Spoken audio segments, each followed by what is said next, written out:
अब देख रहे हैं फ्यूचर्स एक्सप्रेस सीएनबीसी आवाज पर। हमारे साथ है गौरव बिस्सा। ऊपरी लेवल से बाजार हल्का जरूर हुआ है, लेकिन कुछ चुनिंदा काउंटर्स है जिनमें चमक बनी हुई है। मिसाल के तौर पर स्टील कंपनियां, सुबह में हम जेएसपीएल का जिक्र कर रहे थे, जेएसडब्ल्यू स्टील का जिक्र कर रहे थे। अब टाटा स्टील देखिए 3.5% ऊपर है और हर टिक के साथ स्टॉक में और भी नई तेजी जुड़ती हुई दिखाई दे रही है।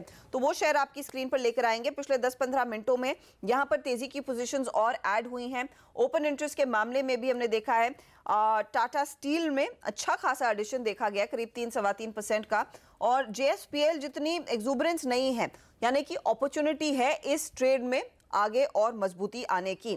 गौरव, आफ्टरनून, बताइए क्या इस समय 148.90 या फिर 149, क्या माफ कीजिएगा, ये जेएसपीएल के भाव हैं।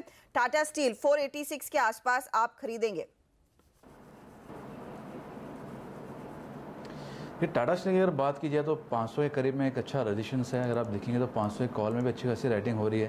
तो यहाँ पे मैं कॉल के जरिए प्ले करने की सलाह दूंगा मैं, क्योंकि छोटा सा ब्रेकआउट है, लेकिन ऊपर में मल्टीपल रेजिस्टेंस वगैरह भी हैं। तो आप 500 का कॉल ऑप्शन बाय कर लीजिए, वो बेहतर होगा। और अगर फ्यूचर्स में प्ले करना है तो जो आपने शुरुआत में कहा जिंदल स्टील एंड पावर का जेएसपीएल, वो थोड़ा रिलेटिवली बेटर लग रहा है। यहाँ पे छोटा सा एक ब्रेकआउट हुआ है, तो अगर कोई डिप देखने मिलती है आपको 146 हाफ के लिए, तो आप बाय कर सकते हैं वो लेवल्स पे। 144 का स्टॉप लॉस होगा। ऊपर में 152 153 के लेवल्स आपको देखने मिल सकते हैं। जेएसडब्ल्यू स्टील में भी लगे हाथ, बताइए कि इन लेवल्स पर नया ट्रेड खड़ा किया जा सकता है?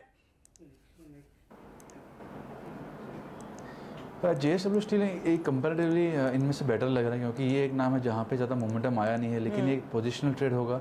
अगर पॉसिबल हो तो आप इसको कैश में लीजिए, क्योंकि आपको जो स्टॉप लॉस से थोड़े से डीप आ रहे हैं, 260 259 के स्टॉप लॉसेज आ रहे हैं, 270 का ट्रेड चल रहा है अभी, तो आप बाय कर सकते हैं। 290 से 300 का मेरा इसमें टारगेट होगा। तो ये रिलेटिवली बेहतर लग रहा है अगर आप जेएसपीएल और टाटा स्टील से कंपेयर करें। मूवमेंट भी नहीं है, अच्छी पैटर्न्स भी बन रही है, डेटा भी ठीक ठाक सा है, लेकिन स्टॉप लॉसेज थोड़ा डीप है। तो या तो आप ऑप्शन के जरिए प्ले कीजिए या आप कैश में लीजिए। ओके, ऑप्शंस में क्या स्ट्रैटेजी होगी जेएसडब्ल्यू स्टील में? अगर कोई इस समय ले भी रहा है, 290 वाला कॉल लेंगे या 280 वाला? अब आपको नज़दीक का लेना पड़ेगा, क्योंकि अभी आपके पास मोटा मोटी देखा जाए तो एक हफ्ता ही बचा है एक्सपायरी की। अगर बात की जाए तो वो हिसाब से आप 280 का लेते हैं तो वो आपके लिए बेहतर होगा, क्योंकि वो एक रिस्क रिवॉर्ड फेवरेबल होगा।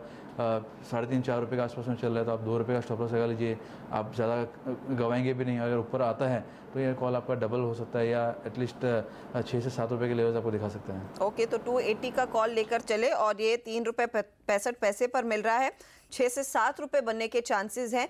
यहां पर इस समय बड़ा एक्शन शुरू हो रहा है, ये आप रेडार पर रखें। यहां पर और भी तेजी और बेहतर रिटर्न्स आपके हाथ लग सकते हैं। चलिए गौरव, बहुत बहुत शुक्रिया हमारे लिए समय निकालने के लिए और अपनी राय देने के लिए फ्यूचर्स एक्सप्रेस में। इसी के साथ लेंगे एक छोटा ब्रेक के बाद मिड पॉइंट लेकर हाजिर होंगे आशीष वर्मा।